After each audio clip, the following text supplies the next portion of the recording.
Welcome to the deep dive. Today we're diving into quite a specific perspective on a man's role in marriage, focusing on this idea of sanctification. Hmm. Our sources are excerpts from a seminar titled Sanctification, the Role of a Man, Part 2. This was part of a larger seminar on the role of a man from Kissimmee SDA Men's Ministry, led by Elder Card. And we've also got the slides from that You're presentation. right. Visuals, too. Exactly. And our aim, really, for you listening, is to pull out the practical insights.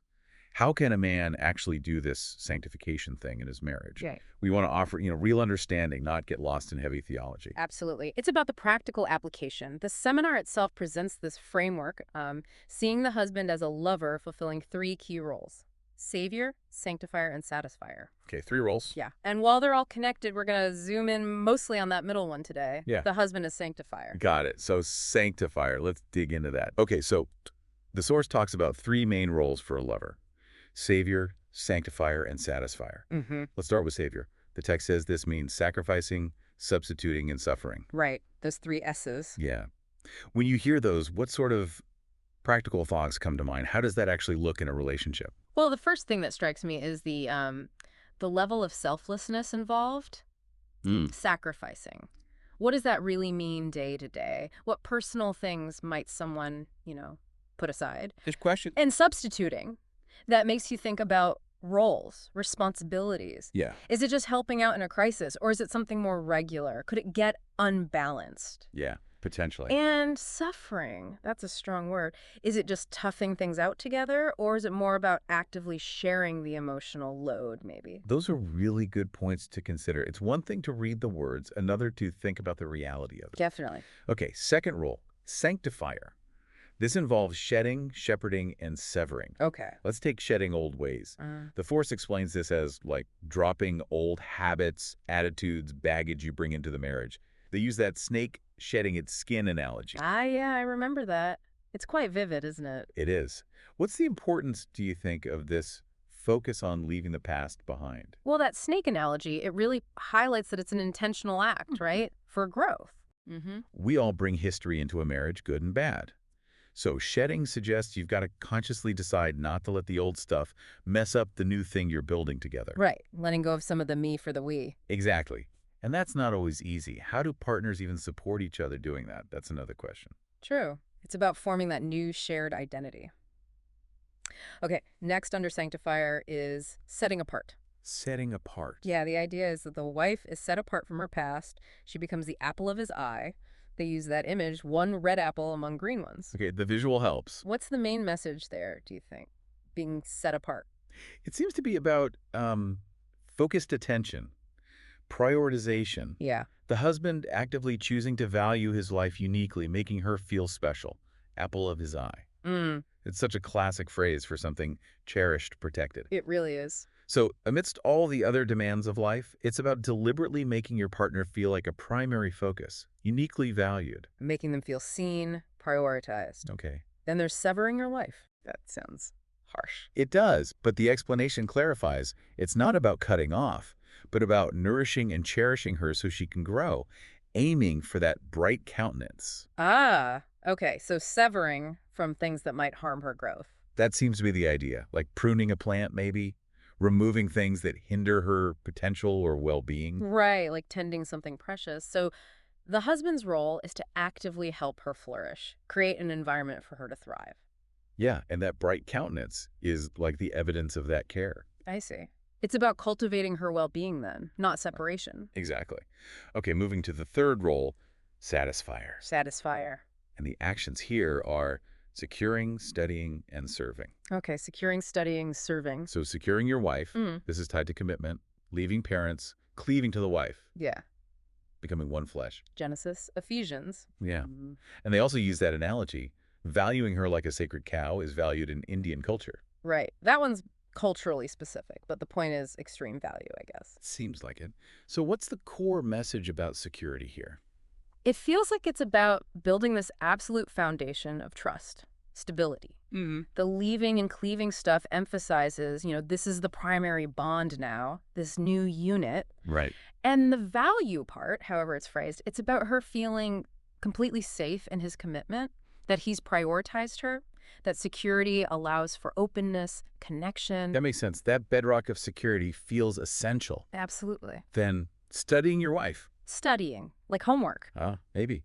It emphasizes living with her in an understanding way, honoring her, really listening to understand. They even use an image of an ear and the word listen. Ah, okay. So not just hearing, but deep listening. Exactly. Why is that kind of active studying so important, do you think? Well, the word studying suggests it's ongoing, right? Yeah. It's not like you figure her out once and you're done. People change, evolve, needs shift. So truly listening, being genuinely curious about her inner world, that lets you stay connected, understand what she actually means, not just what she says. Good point. It fosters empathy. Exactly. And helps you meet her needs better because you actually understand them. It's that constant need to stay curious about your partner. Okay, lastly, under satisfier is serving your wife. Serving. Yeah, it draws a parallel to leadership as service, like Jesus' example. The higher you go, the greater servant you become.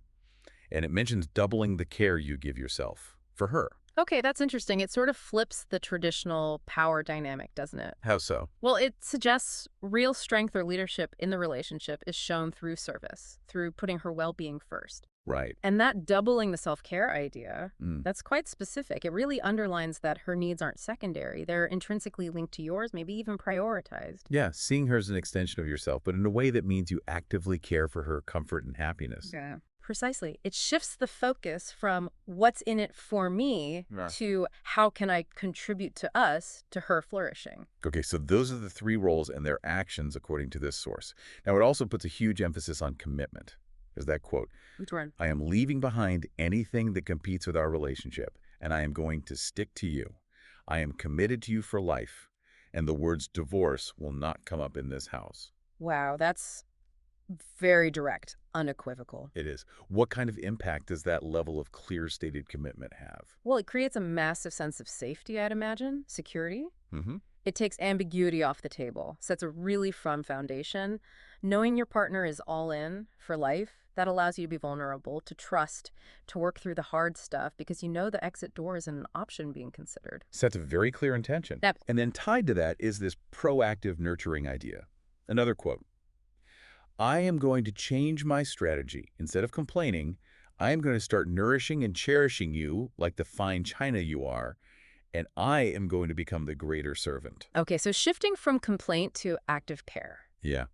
What's the key takeaway there about nurturing the relationship? It really hammers home that good relationships require work, right? Intentional effort. They don't just happen. No. And instead of focusing on problems or blame, the focus shifts to positive action, nourishing, cherishing.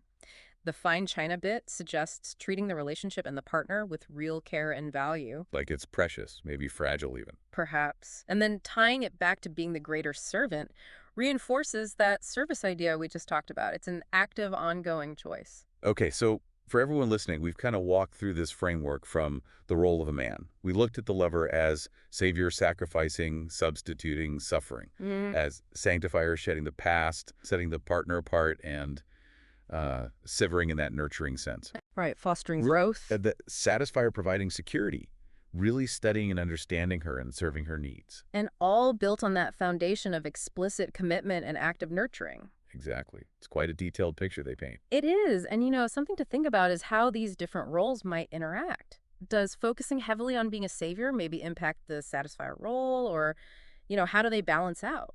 That's a really interesting question. Hmm. Could focusing too much on sacrifice maybe lead to neglecting the studying part, for instance? Possibly. Or does being a good sanctifier, helping her shed old ways, naturally lead to being a better satisfier because you understand her better? It's complex. Definitely something to chew on. So, thinking about everything we've unpacked from this source, these roles, the actions, the commitment, what single aspect maybe stands out most to you personally as being foundational for a strong, loving partnership? Just one. If you had to pick one thing from this framework that resonates, and maybe why it resonates. That's tough. Maybe the studying aspect within Satisfier, that commitment to ongoing understanding. Why that one? Because people aren't static.